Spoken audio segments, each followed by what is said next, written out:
Hello everyone, today I'm going to talk about 6 different things that you can do during any exercise in any context to troubleshoot pain.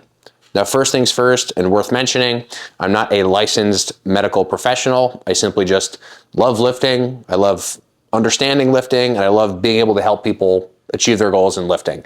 And so that's me, so take my advice with a grain of salt, and let's just jump right into it. So first things first, that's important to consider within this whole context is I'm talking about exercise-specific pain. I'm not talking about chronic pain cases.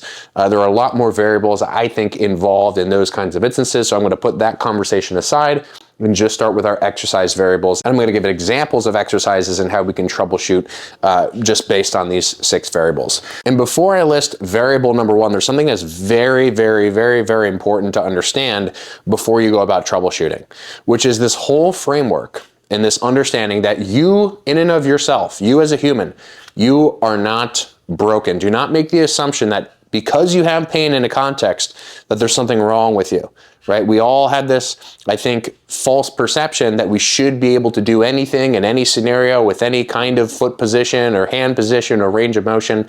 But in reality, we all have limitations and pain occurs for reasons. Pain is just a signal that says, hey, buddy, this thing right now might not be the greatest thing for you.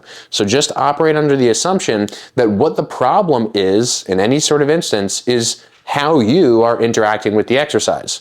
So in the same way that if you were to go to a shoe store and tell the salesman, hey, I'm a size 11, can you give me a size 11?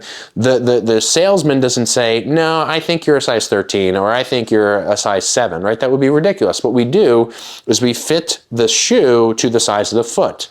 We don't try to change the size of the foot to fit into the shoe that we think we should wear, right? So in the same sense, what we should do is fit our bodies and fit our tolerances and where we're comfortable and where we're strong with all these different variables. So with all that said, like how this relates to exercise is just in the idea that we should try to fit exercises to our bodies. We should not try to fit the sort of square pegs of our bodies into the round holes of different exercises. Don't force yourself to do something because you think you have to, right? Just simply assume that the way you're setting up and executing the exercise is the problem. Don't assume that you're the problem. Okay, so don't be attached to that. So with that disclaimer out of the way, the first thing that we can toggle is joint position, which I'll abbreviate as POS. What is joint position? Well, joint position just simply says, hey, where are the positions of your bones aligned in any exercise? So if I am doing a bench press and I get pain in my shoulder when I bench press in a wider grip, adjusting joint position might look just simply like narrowing my grip and tucking my elbows into my sides. Adjusting joint position might be just as a consequence of not necessarily changing the grip width, just in terms of your hands on the bar, but maybe slightly adjusting the angle of the bench so that the joint position ends up from being, let's say, more like this to slightly more like this. And so adjusting joint position is powerful because you don't have to change a lot about the exercise. So you can accomplish a very similar goal with what you're trying to do, i.e. the wide to the narrow grip bench press, but simultaneously you can also potentially just wiggle your way out of something that's painful instantaneously. So joint position, in my opinion, is the first thing to kind of consider, and it's going to come along for the ride with some of these other ones. The second thing that we can adjust and change is the implement we're using. So to stick with the bench press example, perhaps I start out with a barbell, and perhaps I start by making those grip width adjustment changes, but perhaps for whatever reason, I just can't make it work. I change the angle, I change the grip, I change the tempo, whatever it happens to be, it's just not working out. What I can do is I can change the implement. I can swap the barbell with dumbbells. I can swap the barbell with some kind of specialty bar, perhaps that has like a neutral grip option. I can use cables. I can do push-ups that are weighted. I can use the Smith machine, right? The list goes on. And when you change the implement, sort of by nature, you will also end up changing the joint positions. And so just understand that joint positions may look very similar between 2 exercises, but if you do change the implement, it's likely that joint position and the way that the exercise looks might change as well. So implement is kind of toggle number 2. Toggle number 3 is the load.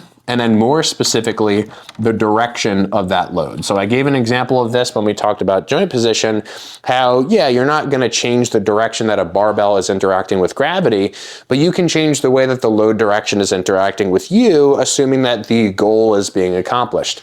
Another example of changing the load direction might be something like, okay, before I was doing lateral raises where the cable was at hip height, it was at the height of my hip, and so it was more heavy toward the bottom of the motion.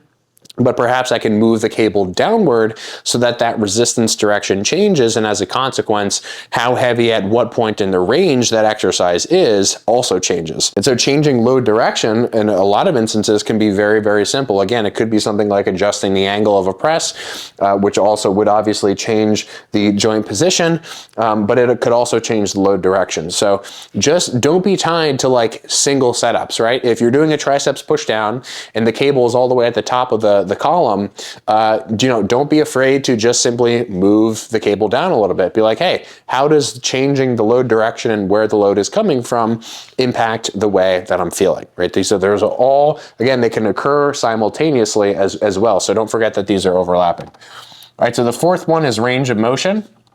Simply put, just basically how far are your joints moving? How much are your muscles stretching and shortening, right? How far, based on the constraints of the exercise you're doing, whether it's a machine or a dumbbell, are you able to move, right? So for example, if we go back to the original example that I gave on the bench press, we might say, well, okay, what if I had, pain just in this like little bottom inch where I was touching my chest, but like if I stay before that point, if I cut the range of motion just like an inch or two, now all of a sudden no pain, I feel really strong, I feel good, I feel comfortable.